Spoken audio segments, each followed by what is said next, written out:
ज्या pre primary शाळा आहेत त्या शासनाच्या अखत्यारी देत नाही, त्याला शासनाची मान्यता नसते. अशा घटना आता वारंवार होतात. या संदर्भानं शासन म्हणून आता आपण इथून पुढे काय भूमिका घेणार आहे? कठोर शिक्षा अशा आरोपींवर होण्यासाठी. बदलापूर येथील एका प्री प्रायमरी स्कूलमध्ये शिकणाऱ्या विद्यार्थिनीसोबत स्कूल व्हॅनने ती घरी जात असताना चुकीचे प्रकार तिच्यासोबत काही घडले. मग तिच्या आईवडिलांनी तक्रार दिल्यानंतर संबंधित व्यक्तीवर पोलीस प्रशासनाद्वारा कारवाई देखील त्या ठिकाणी करण्यात आली. त्याला अटक करण्यात आली. त्या व्हॅनचा परवाना रद्द करण्यात आला. व्हॅनवर फाईन देखील त्या ठिकाणी ठोठावण्यात आलेला आहे. परंतु शाळेवर कार्यवाही करायची झाल्यास अजूनपर्यंत प्री प्रायमरी स्कूल ह्या शासनाच्या अखत्यारीत असण्यासंदर्भात त्या ठिकाणी काही प्रोव्हिजन्स नव्हत्या.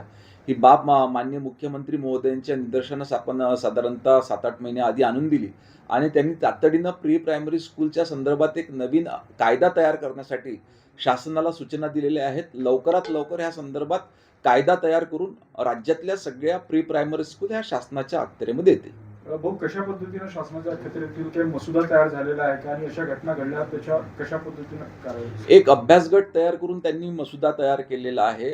शाळेची नियमावली कशी असावी, त्या ठिकाणी काय सुविधा असावी आणि त्यातलं देखरेख आणि त्याच पद्धतीनं त्या ठिकाणी मॅनपॉवर कशा पद्धतीनं कार्यरत असावं, अशा काही गाईडलाईन्स त्या ठिकाणी देण्यात आलेल्या आहे. लवकरच हा कायद्याचं प्रारूप पूर्ण तयार झाल्यानंतर याला विधिमंडळाची मान्यता घेण्यात येईल.